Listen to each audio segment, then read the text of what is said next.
Bien, si les parece, vamos con lo que es ya la parte científica y académica de nuestro congreso. Vamos a empezar con una referencia, con un marco temporal y cronológico, que es el de la transición. Y para ello contamos con el profesor Ismael Saz Campos, que es catedrático de Historia Contemporánea de nuestra universidad. Muchos lo conocen, saben que su labor investigadora se ha centrado sobre todo en desentrañar la naturaleza y las dinámicas internas del franquismo. Es uno de los principales historiadores también de las culturas políticas de la extrema derecha durante la Europa de entreguerras. Saben ustedes que ha habido un debate en nuestro país sobre la naturaleza y el carácter del franquismo, si era una dictadura, si tenía un carácter fascista, si era simplemente un régimen autoritario. Cuando se producía este debate y la gente me preguntaba, yo siempre decía, leed a Ismael Saz porque él es el que, podríamos decir, ha hecho la mejor radiografía o la radiografía más ajustada de lo que fue el franquismo. Es autor de títulos como Mussolini contra la Segunda República, Hostilidad, Conspiraciones e Intervención, que publica su tesis doctoral, España contra España, los nacionalismos franquistas, Fascismo y franquismo, las caras del franquismo, y es también un académico, es un profesor al que le gusta, es una rareza en nuestro país, al que le gusta trabajar con más gente, al que le gusta trabajar en equipo, ya digo que no es usual, y en ese sentido es editor de libros como Del franquismo a la democracia, 1936-2013, Crisis y descomposición del franquismo, trabajos como El moment memoria, Justícia, veritat y reconciliació democràtica, Franquismo, el pasado que aún no puede pasar, en fin, tiene una reflexión sobre lo que es la descomposición final del franquismo y el tránsito a la democracia. Es profesor visitante de distintas universidades, es miembro del Consejo Asesor y Científico de revistas tan prestigiosas como Ayer o Pasajes. Y no me extiendo más, hoy nos va a hablar del marco general de la transición en España y el País Valenciano y les animo pues, a que disfruten de la conferencia. Gracias, Ismael, por estar con nosotros hoy. Y tiene...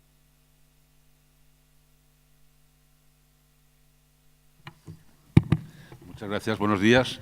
En primer lugar, muchas gracias a los organizadores por permitirme estar aquí, participar en este congreso tan bien preparado y tan prometedor. Muchas gracias por la presentación tan generosa como merecida. Y bien, yo me toca hablar, ya digo que es un gran placer, sobre todo cuando estamos aquí para celebrar, de alguna forma conmemorar, entre otras cosas, aquella gran manifestación de hace 40 años. Claro, manifiesto y tengo que manifestar ese agradecimiento y esa satisfacción, pero no puedo dejar de decir a continuación que si hablamos del marco general español, si hablamos de la transición, pues no puedo dejar de añadir que, ¿cómo diría yo?, que son malos momentos para la música.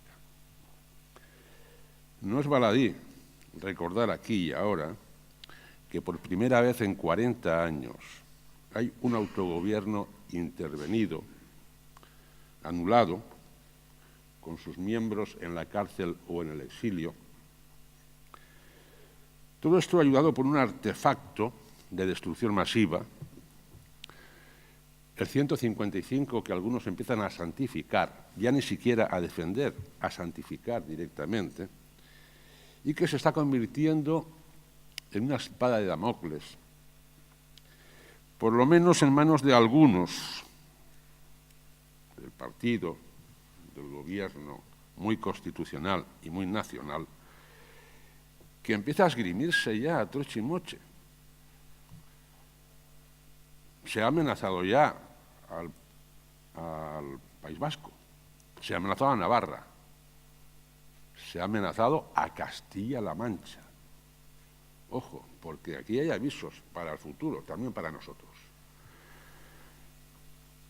Y si a esta arma de destrucción masiva, llamado 155, le añadimos el Ministerio de Hacienda, pues aquí ya no se salva nadie, porque evidentemente ahora este Ministerio de Hacienda, que nos tiene acostumbrados a sus burofax, a veces contra el profesorado universitario, pero también más importante. Ahora contra Puigdemont por los gastos del 1 de octubre. Creo que le van a pasar también el gasto de las pelotas de goma. Y faltaba más todavía. Ahora también contra Madrid. Aquí se puede intervenir ya todo. Y esto es un aviso para todos. Decía que no es baladí recordar estas cosas por dos razones. Una, en general, como ciudadano español, como ciudadano valenciano, como alguien preocupado efectivamente por el autogobierno de los distintos territorios y especialmente el nuestro. Pero también no es baladí en relación a mi propia intervención. Porque todo lo que pasa ahora está relacionado con la transición o con las visiones de la transición. Hay una relación entre lo que pasa ahora y la transición.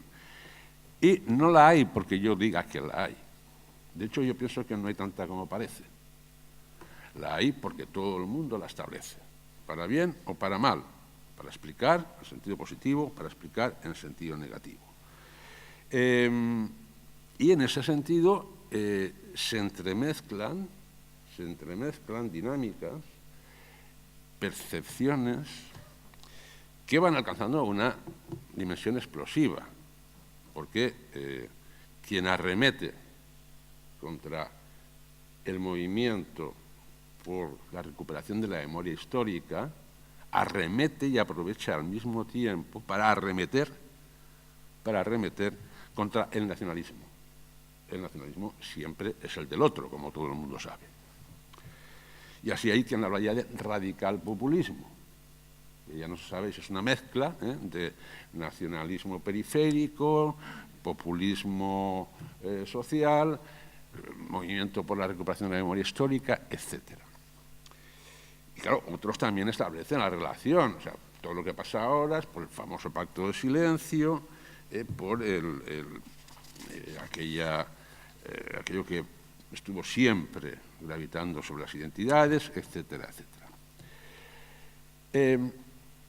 Bien, todo esto lo digo antes de empezar a hablar, desarrollar más específicamente mi tema, porque me veo obligado, creo que debo hacer un esfuerzo, no sé si lo va a conseguir, un esfuerzo sobrehumano para escapar del presentismo, para no explicar la transición en función de lo que está pasando ahora, por grave que esto sea. Ya digo que no sé si lo voy a conseguir. Lo intentaré apoyándome básicamente en mí mismo. Y me explico, no es porque sea aquí ningún acceso de narcisismo, sino apoyándome en lo que decía hace unos años y he ido diciendo sucesivamente antes de que pasase todo lo que está pasando.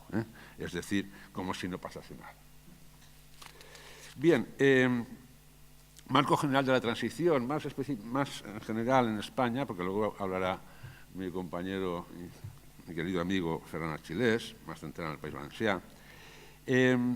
Entrando en este marco general de la transición, pues algo de lo que ya he dicho entronca con una cuestión central que ha existido prácticamente desde siempre a la hora de enfrentarse a la transición. Claramente, hay dos visiones radicalmente opuestas de la transición que se proyectan del pasado hacia el presente, del entonces a la ahora y del presente hacia el pasado, del ahora hacia el entonces, porque en toda visión de la transición hay, digamos, dos aspectos. El que quiere legitimar políticas actuales y entonces reconstruye o construye relatos de la transición, y el que en base a relatos de la transición quiere sacar determinadas conclusiones para el futuro. Dos visiones, por lo tanto, antagónicas en gran parte. Se puede decir, se puede resumir en qué consisten estas dos visiones en dos palabras. Una es la visión que sacraliza la transición. Otra es la visión que demoniza la transición. La que sacraliza contempla la transición como ejemplar, pero la otra incide en todos sus límites y carencias. Está aquella que considera que la transición fue modélica y un modelo exportable y exportado, mientras que la otra subraya que hay otras transiciones, entre comillas, si queréis, mejores. La transición modélica sería la fuente de todos los bienes y virtudes de nuestra actual democracia.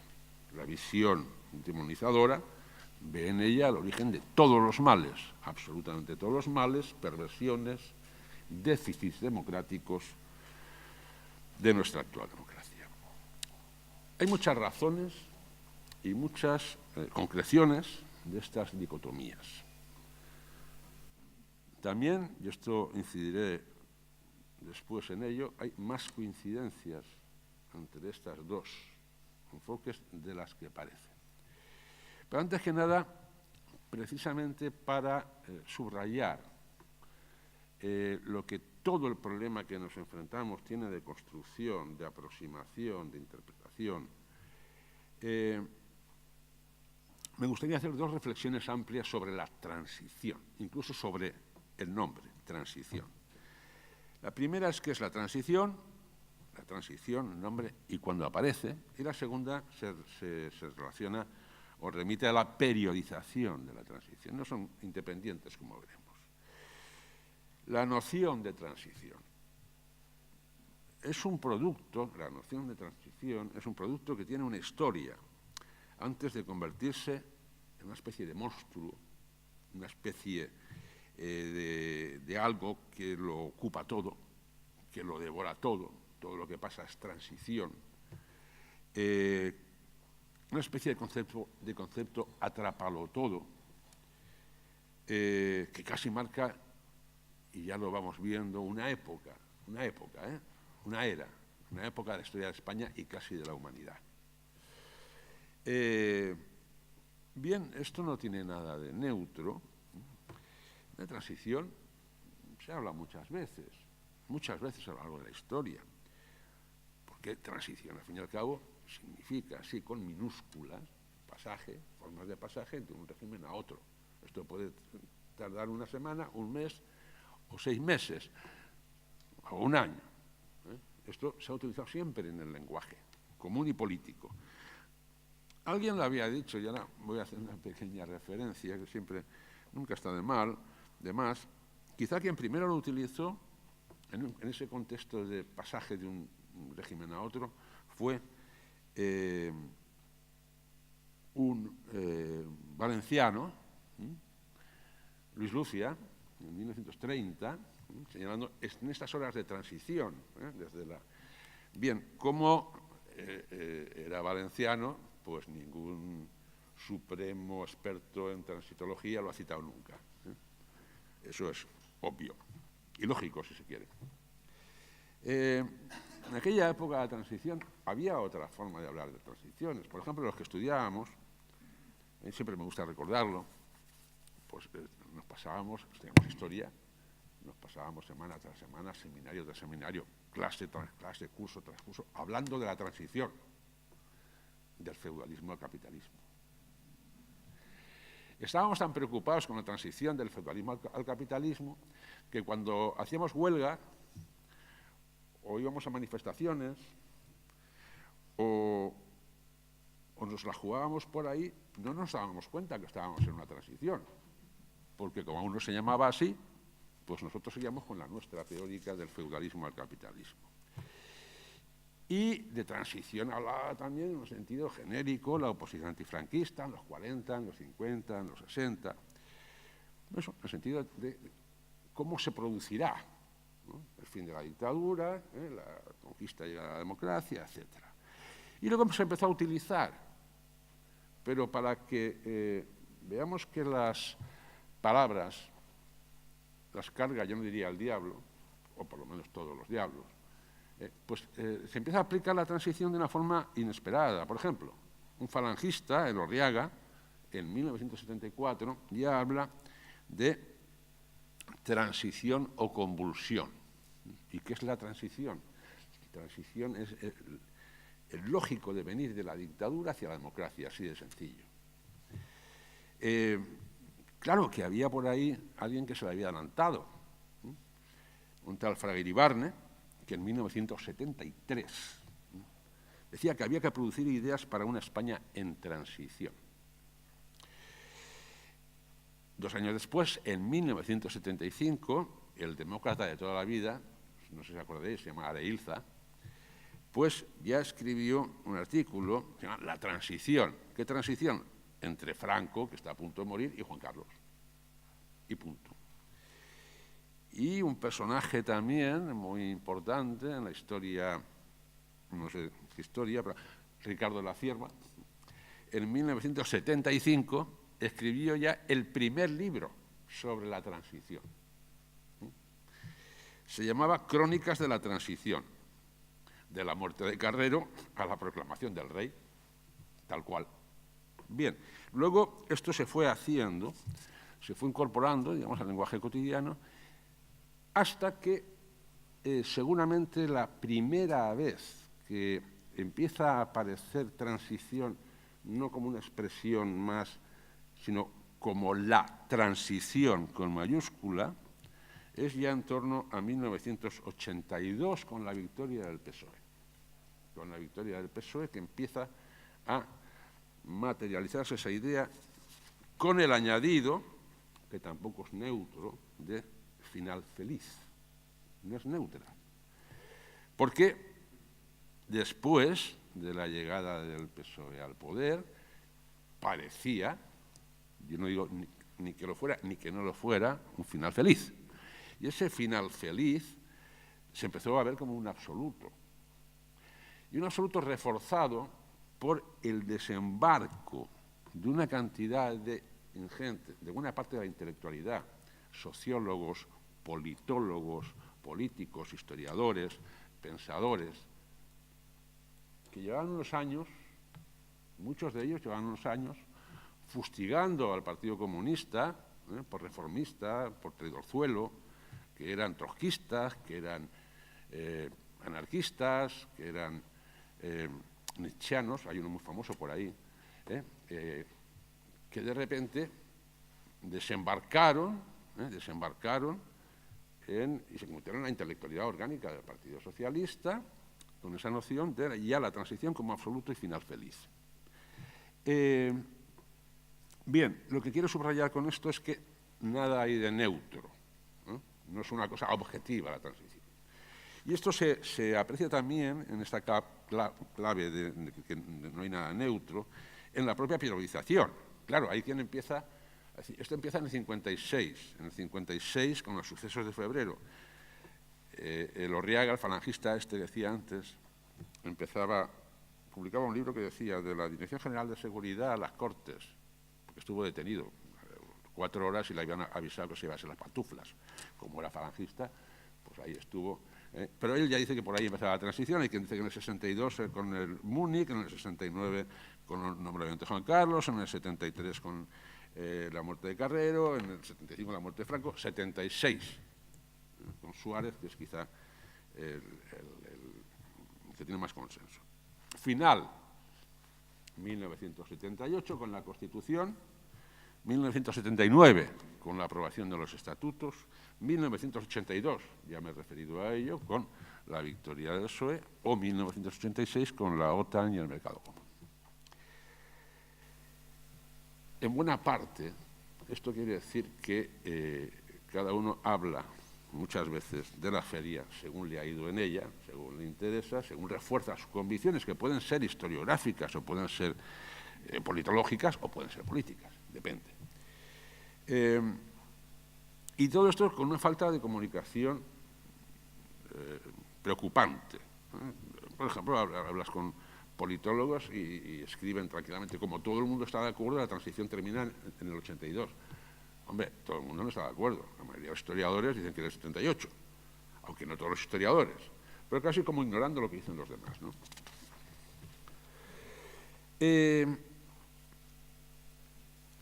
Y llegada la cosa al límite, bueno, pues la transición empieza y termina cuando yo quiero. cuando yo quiero y cuando yo quiero políticamente, digo historiográficamente, porque ahí está la transición primera, ahora ya tiene número, primera, la segunda de Aznar, la de Podemos, que también es segunda, podría ser segunda bis o tercera, y alguna que aún está por llegar. Claro, y entonces se llega a una situación pues, que es, por ejemplo, Gregorio Morán, uno de los que ha adherido a la transición, pues ha llegado ya a culminar el modelo. Hay una transición de la dictadura a la democracia, 1975-1982, y una transición como periodo histórico, que lleva camino de convertirse en algo más largo que la edad moderna, porque empieza en 1975 y ya veremos cuándo acaba. Transición como periodo histórico. Tampoco ayuda mucho el reciente libro de Santos Juliá, con el título Transición, historia de una política española, 1937-2017. No es verdad. Santos Juliá sabe y dice que la transición es una cosa de año y pico, como transición política. Lo que está analizando es las veces que esta cuestión, transición, aparece en contextos políticos, guerra civil, oposición al franquismo, etcétera, etcétera. De modo que tendríamos ya algunas cuestiones previas. La transición no es un concepto neutro, la periodización no es neutra, consecuentemente esto alimenta y retroalimenta las dos cuestiones que yo decía al principio. Es más fácil manejarse con estas cosas para demonizar o para sacralizar. Estos dos mitos de la transición, porque se subraya mucho, sobre todo los que denuncian o quieren denunciar la sacralización de la transición, se denuncia el mito de la transición, el mito que sacraliza. Lo que ya no se subraya tanto es que también se puede hablar del mito que demoniza, que también es mito, Y en ese sentido, esas visiones contrastadas se convierten también en mitos alternativos. Lógicamente, una visión acusará de mito a la otra y la otra acusará de mito a la otra. Pero son dos mitos. Y decía antes, ¿pero tienen algo en común? Por paradójico que parezca, creo que sí. Y una cuestión central en un proceso de construcción de la democracia es que en los dos tipos de construcciones la centralidad pertenece a las élites y hay un desprecio de las masas, de las gentes corrientes. En las interpretaciones positivas de la transición, si son de derechas, pues las élites franquistas lo habrían hecho estupendamente, capaces de evolucionar, de negociar, de consensuar. Las élites, desde la perspectiva también positiva, pero de izquierdas, pues las élites de izquierda lo habían hecho muy bien, también por su capacidad también de evolucionar, de prever la famosa pizarra de Alfonso Guerra, que ya lo pintó ahí todo hasta el final y no fue el único. Y o por un lado o por otro nos va saliendo un santoral. Vamos juntando un santoral, un desfile de santos: Suárez, Carrillo, Álvarez Miranda, Felipe González, Alfonso Guerra y alguno más, hasta nuestro queridísimo Abril Martorell, ¿por qué no? Al fin y al cabo tuvo su protagonismo en nuestro estatut, negociando con alguien que avant la lettre seguramente estaba ensayando cómo cepillar estatutos. Me refiero a Alfonso Guerra. Y, por supuesto, en el santoral estaba el rey Juan Carlos, lógicamente. Por tanto, tampoco es extraño que una de las teorías más poderosas que hay acerca de las transiciones en España y en el mundo sea la que establece que una transición tiene éxito cuando solo intervienen las élites y no intervienen las masas, que distorsionan, dificultan, entorpecen, etcétera, etcétera. Pero ¿pasa algo distinto con las interpretaciones negativas de la transición? No, lo mismo pero al revés. Es verdad que aquí hay unas élites que no se santifican tanto. Por ejemplo, Suárez. Suárez está mitificado y se hacen críticas acertadas que están, que muchas veces desaparecen. Suárez antes de Suárez, se oponía ferozmente a la legalización del Partido Comunista. Suárez se negó, mientras pudo, a negociar con la oposición, más de lo que se negó a negociar el gobierno comunista polaco en la transición. Es decir, que desde este punto de vista, o Fernández Miranda, o el rey, bueno, el rey, hay que tener en cuenta una cosa, que no en 1975-76, sino en 1969, todo el mundo era demócrata, ojo, porque el franquismo era demócrata, y los franquistas hablaban de nuestra Constitución, ojo, y de nuestra democracia. Por eso, cualquier franquista por franquista decía, yo ya era demócrata. Claro, demócrata del régimen. Pero, ¿y el rey? ¿El rey? ¿Qué tenía en su cabeza el rey de democracia? Pues no se dice mucho, pero estaba pensando en otro régimen, no del 78, sino del 76, no del 20, sino del 19. Una especie de soberanía compartida. Otra cosa, que al final Suárez no tuviese otra que ser demócrata, el rey no tuviese otra que ser demócrata, y así sucesivamente. Pero esta crítica, no solamente, esta crítica que demoniza la transición, no solamente al rey, a Juan Carlos, no, es también a la oposición antifranquista, al PC especialmente, porque era el gran partido de masas, el gran partido con capacidad de movilización, que propicio a la concesión, a la sumisión, a la traición, a la desmovilización, a frenar a las masas. Así que élites antifranquistas, no élites antifranquistas, élites franquistas, las masas sumisas o haciendo lo que mandaban las élites, que podían ser, desde esta perspectiva, renunciatorias, traidoras, desmovilizadoras, etc. Las masas frenadas, por lo tanto, reducidas a no tener una presencia determinante o relevante. Evidentemente estoy simplificando bastante. Hay miles de matices que se podrían introducir y luego, si se quiere, en el coloquio. Pero esto explica muchas cosas.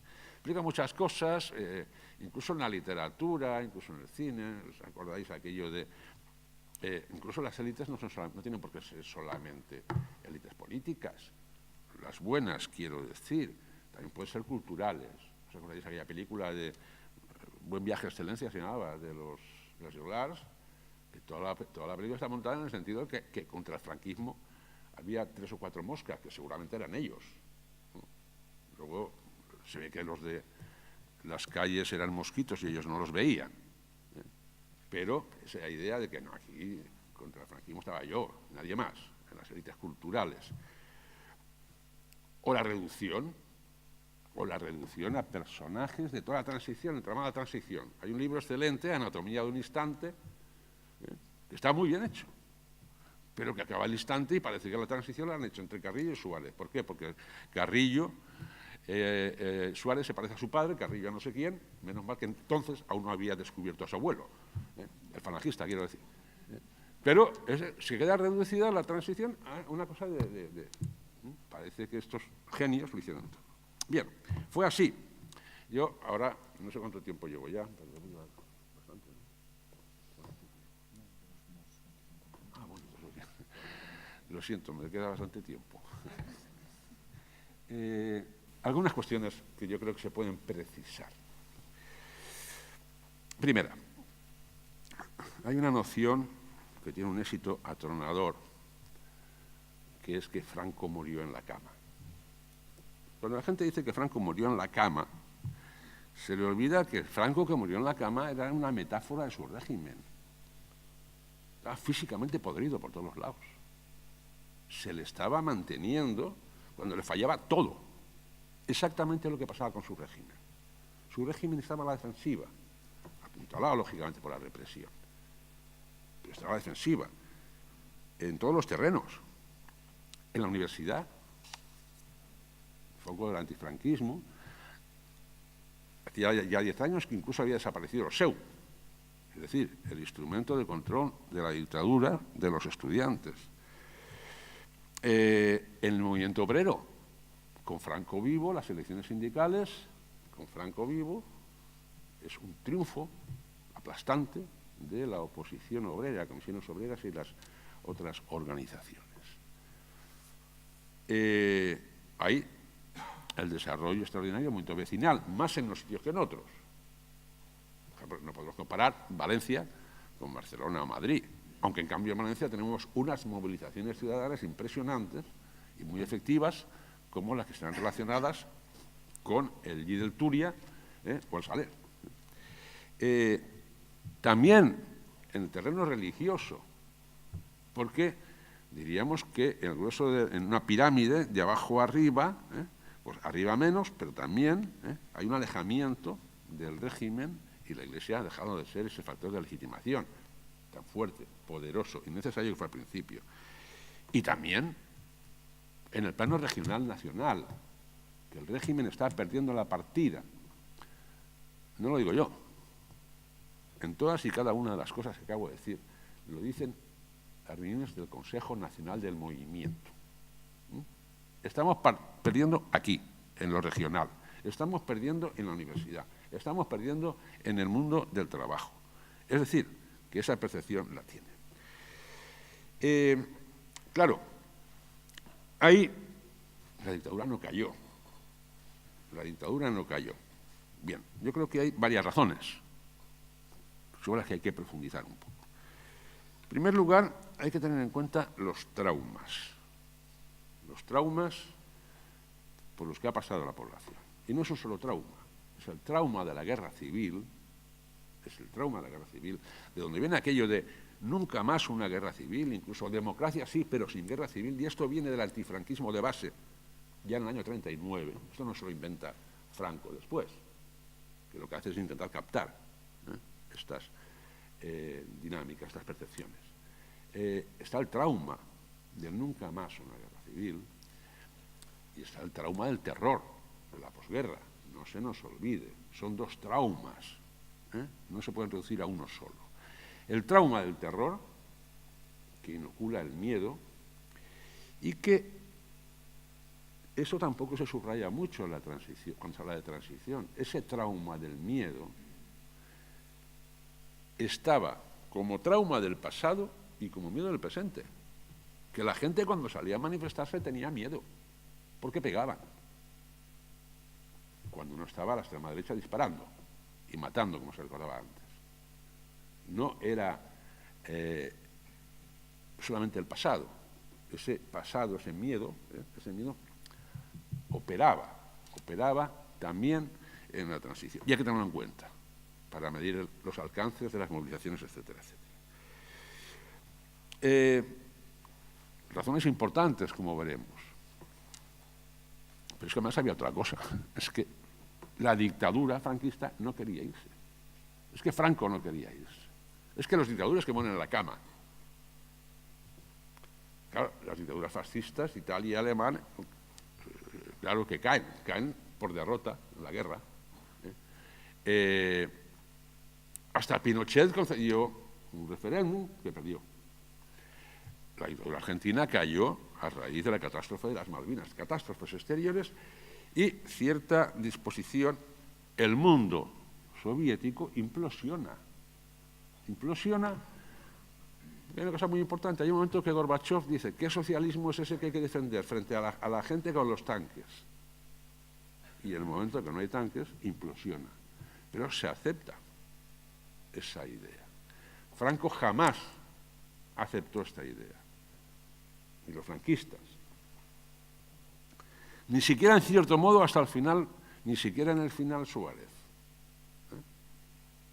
Porque de irse, nada. De irse, nada. Aunque, afortunadamente, ya como democracia, ojo. Y además, además de que Franco no quería irse, además nadie lo empujó. Produce sonrojo escuchar a algunos teóricos de las transiciones que dicen que el contexto internacional en los años 70 era favorable a las transiciones a la democracia. ¿Dónde? ¿En Chile, en Argentina, en Brasil? ¿Dónde? En España nadie ayudó a España. Nadie. Cuando vemos cómo ha operado el mundo occidental en las revoluciones árabes, da vergüenza que alguien escriba que el contexto internacional favoreció la democracia en España. Claro, no era el de los años 30, es verdad, no iban a mandar los aviones Italia y Alemania a aplastar la democracia, pero tampoco los gobiernos, y mucho menos el de Estados Unidos, hicieron nada por apoyar a la democracia. Es decir, que se dan toda esa serie de circunstancias. En tercer lugar, la reforma, el viejo debate de reforma, ruptura, la reforma, el proyecto reformista era el proyecto de Juan Carlos Arias y Fraga. Este era el proyecto reformista, que era un proyecto de una pseudodemocracia posfranquista.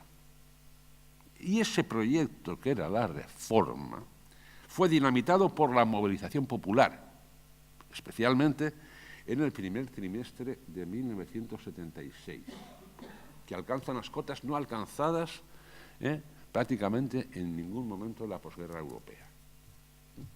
Movilizaciones, huelgas generales, huelgas a la calle.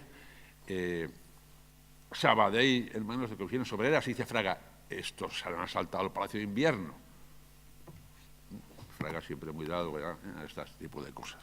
Esas grandes movilizaciones fueron suficientes para que quebrase el proyecto reformista. No pudo ir adelante. De ahí la caída de Arias y de ahí la llegada de Suárez. Pero ojo, aquí entramos en las valoraciones. Dice, bueno, ¿y esas grandes movilizaciones tenían fuerza suficiente para parar la reforma y también para imponer la ruptura democrática? Y por aquí entramos ya en la visión, en el enfoque demonizador. No, porque lo paró el PC. La izquierda, el PC, el PSOE, los que tenían, pararon esas movilizaciones. No es verdad. Pero por aquí ya vamos encontrando, ya van entrando estas dinámicas. ¿Por qué no era verdad? Pues lo sabemos positivamente por lo que pasa cuando Suárez llega al gobierno. Suárez, ¿qué es lo que plantea Suárez? Suárez, igual que el rey, se han dado cuenta de que aquí ya no hay una alternativa entre pseudodemocracia posfranquista y democracia. Ya se han dado cuenta que tiene que ser entre democracia y democracia. Que lo que se va a jugar no es si va a haber democracia más o menos completa, claro, eso es otra cosa, sino fundamentalmente quién va a pilotar el proceso. Es decir, si lo va a pilotar Suárez y las élites del franquismo, reformistas o la oposición. Y en este contexto hay que reconocerlo claramente, se impone Suárez. Por varias razones. Una de ellas apuntaba yo antes. Suárez y las élites del régimen no están abiertas a negociar con la oposición. No están abiertas a negociar con la oposición. Quieren imponer su alternativa. Esa es una razón, pero hay otra razón. Es que Suárez, con la reforma política, está empezando a hablar el lenguaje de la gente. Lo decía antes, los traumas. Porque Suárez empieza a decir, va a haber democracia sin trauma. Y eso es lo que la gente quiere. Por esta vez, quien conecta con la mayoría de la sociedad es Suárez. Y eso explica el éxito del referéndum para la reforma política o el fracaso de la huelga general del 12 de noviembre. Del 12 de noviembre, que hay que comprarse 28.000 anteojeras para pensar que esa huelga fracasó por culpa de la oposición antifranquista. Basta hacer un mínimo de investigación para darse cuenta que esa huelga fracasó, porque de alguna forma la gente seguía moviéndose en el esquema de que si íbamos hacia la democracia, ¿para qué traumas? ¿Para qué traumas? En ese sentido, se pudo imponer este planteamiento de los enfoques de Suazo. Ahora bien, ya tendríamos explicado, diríamos, todo el proceso. La culpa era de las élites, las masas no habían participado para nada, y sin embargo, las masas habían participado y tanto, habían marcado los lindes. Tiene que haber democracia. Si es sin traumas, mejor. Lo habían marcado, no se había marcado la población.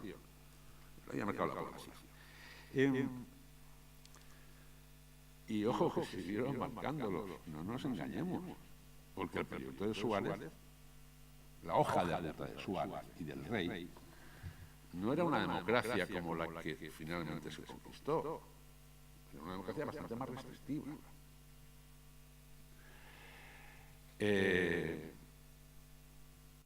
No estaba en la hoja de ruta la legalización del Partido Comunista, y era la clave de la democracia en ese momento, por lo que era el Partido Comunista, no por nada divino, sino por lo que era y representaba en ese momento.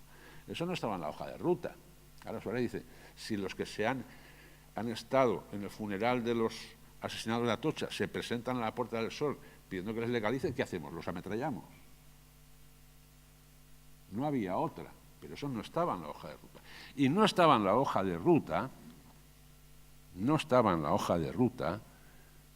unas Cortes constituyentes. Y si esas Cortes fueron constituyentes, fue porque la suma de los representantes del antifranquismo en las Cortes, más una parte de UCD que era más demócrata, se impuso. Porque si hubiese ganado la Alianza Popular entonces, o el sector más derechista de UCD, no habría habido Cortes constituyentes. Cosa que nos ha permitido, y aquí ya como voy terminando, permitidme que me acerque a la coda final, cosa que nos ha permitido que, entre otras cosas, el Senado pues no serán 40 senadores de designación real, que eso sí que estaba en la hoja de ruta, y eso cayó. El Senado. Otra cosa es cómo ha funcionado el Senado después. Aquí marcamos ya la diferencia entre lo que fue la transición y lo que ha pasado después. No se echa la culpa de lo que pasa después a la transición. La transición no establecía que el Senado solamente se podía reunir una vez cada 10 años para cargarse una autonomía. Se suponía que se reunía para desarrollar, como Cámara Territorial de Desarrollo de las Autonomías. En resumen, fue la sociedad la que marcó el camino.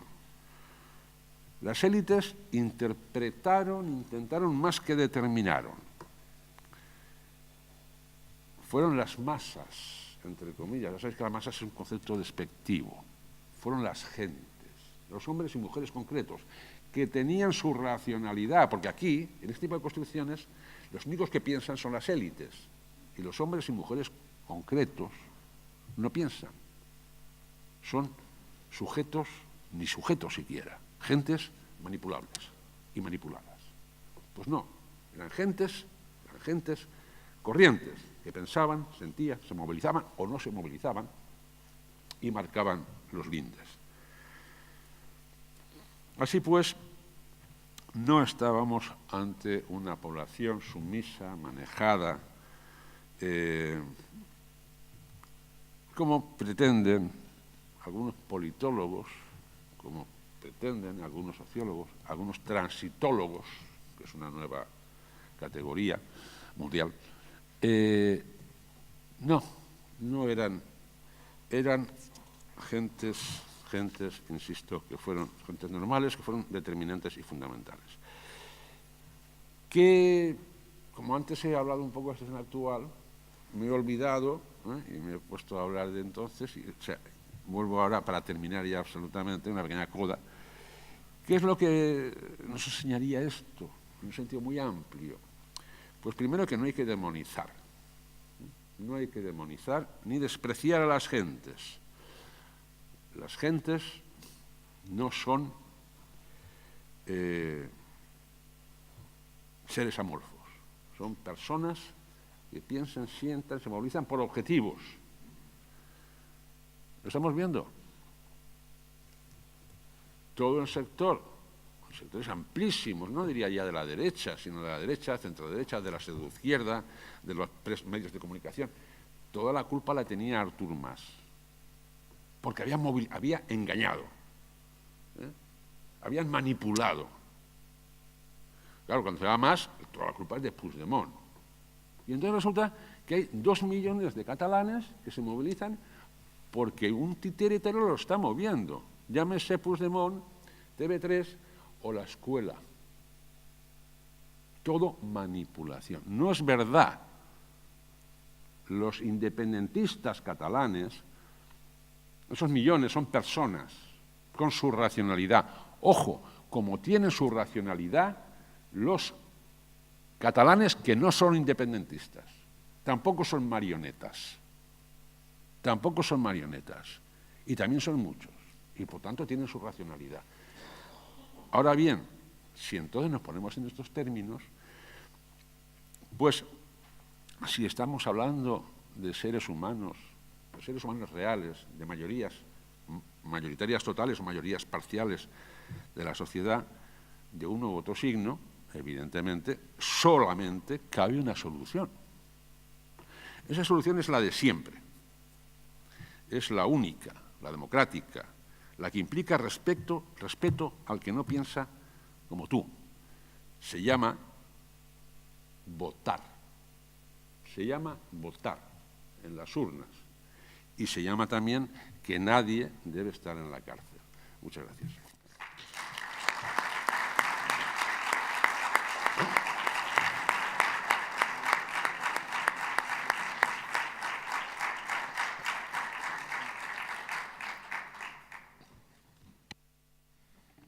Bien, tendríamos un momento para hacer alguna pregunta, alguna duda, alguna cuestión que se le quiera plantear al profesor Saz. Alguna discrepancia también, por supuesto, estamos en democracia, como recordaba.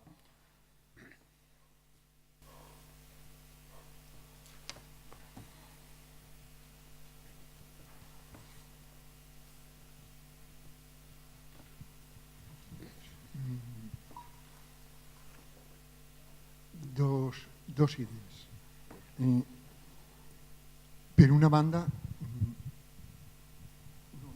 no sé, està enxufat, s'escolta? Sí. Per una banda, està bé el plantejament i jo crec que qualsevol científic, quan fa un model o quan defensa una teoria, l'honrat és sempre dir quins són els supòsits previs o quines són les hipòtesis o quina és la font de les dades, estic parlant en termes científics. Respecte al tema de quin període dura la transició, pues ahir cada un agarra el seu criteri, dona unes raons i fins que no s'arriba a un cert consens passat el temps, pues és normal el que n'hi ha. Des de Laureano López Rodó, en el llibre La larga marxa, que diu que la reforma del govern del 57, després diu lo del 60-69, és a dir, ell ja diu que ell va ser el precursor de la transició. Bé, estic d'acord en aquesta idea de plantejar distintes alternatives.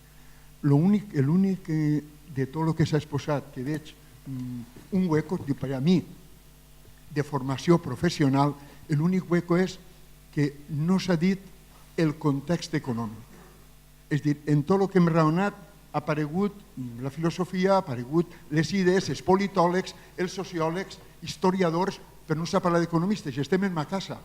Perdoneu, este és el Saló de Graus de la Facultat d'Econòmiques, on jo l'any 71 era PNN i vaig formar part de la coordinadora de PNNs des de l'any 1973 en Granada, i si parlàrem de la transició podria contar la història d'este Saló d'Actes de la Facultat d'Econòmiques d'aquella època. Ho dia la importància que va tindre en el desplegament de la transició en el camp que ha plantejat el senyor Saz, l'anàlisi econòmic, és a dir, la situació econòmica. Els anys 30 no sols és Hitler, Mussolini i tal, sinó la Gran Depressió. Justament coincideix en el segle XX els dos moments de transició política en Espanya, coincideixen en les dues majors crisis econòmiques del segle XX, en aquell moment conegut. La Gran Depressió, passar de dictadura, Primo de Rivera, a república, i passar de dictadura a democràcia en les dues crisis del petroli dels anys 70 que foren, no s'havien conegut. Simplement era que en tota la transició n'hi ha ahir, darrere de les vagues dels treballadors, darrere de les mobilitzacions de comissions, n'hi ha tot un problema molt greu i és una crisi econòmica que ens ve de fora, perquè Espanya fins entonces encara estava en el miracle econòmic. I com d'aquest tema no vull entrar perquè entraria massa en el personal professional, ho deixo com pot ser, no es pot tractar tot, l'única finestra que no s'ha deixat almenys citar. Gràcies.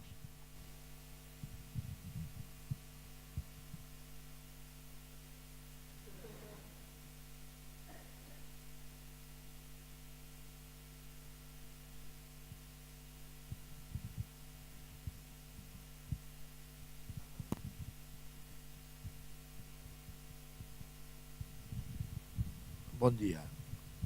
Una pregunta, sol és una pregunta. Perquè he plegat un poquet tard i, bueno, pues, potser ho has tractat, però no, jo no estava. La pregunta és quin paper va jugar l'almirante? Si va jugar algú? Va retrasar? Quin paper va jugar? El Carrero Blanco, claro. Si va... Ja sé que va alçar, que vas... Sí, però hi ha una discussió sobre el tema que després jo plantejaré en la discussió que tindrem. O sigui, tu creus que va ser bo que s'anava a alçar pronte o no?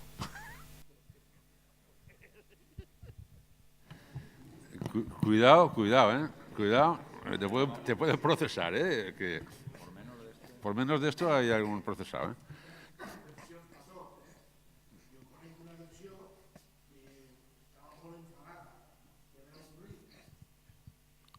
Desde mi punto de vista es difícil de calibrar porque hay muchos factores muy cambiantes en ese momento y que entonces aventurar, vamos a ver, la opción de Carrero Blanco es el que apuesta absolutamente por los tecnócratas, por la gente del Opus, por López Rodó. López Rodó es la mano derecha de la mano derecha, es la mano derecha de la mano derecha de Carrero. Entonces, Carrero era, de alguna forma, el referente para un sector del régimen y, por lo tanto, no le hacía tan, diríamos, absolutamente necesario en el posfranco, porque no era un hombre de máximo consenso. Por otra parte, yo creo que lo que más influyó de la muerte de Carrero fue la muerte de Carrero. O sea, porque había una sensación cada vez más dominante en el régimen de que esto se acaba. Y esa idea de que esto se acaba la refuerza lo de Carrero, la refuerza la revolución de los claveles, esa sensación ahí es muy importante. No sabemos hasta qué punto Carrero hubiese sido un elemento de referencia. Insisto, porque no era un elemento de gran consenso, pero eso no quiere decir nada, porque 2 años después, pues a lo mejor se convierte en un elemento de gran consenso, que al fin y al cabo los grandes rivales, Fraga y López Rodó y compañía, estaban juntos después. Por lo tanto, no sabemos en ese sentido lo que puede pasar. Lo que se supone, pero entramos en terrenos de ver algunas fuentes más relacionadas que a mí sus papeles, que él que su idea era que con la llegada del rey como jefe del Estado había cumplido su papel y se retiraría a un segundo. Pero estamos especulando. ¿Qué hubiese pasado? Sí. Yo no puedo decir nada más.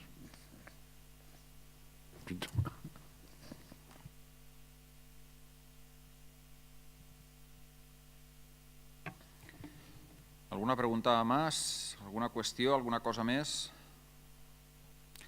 Si no, fem un tall d'un quart d'hora, 20 minuts per a un cafè i a les 11 continuem en la següent conferència. Gràcies.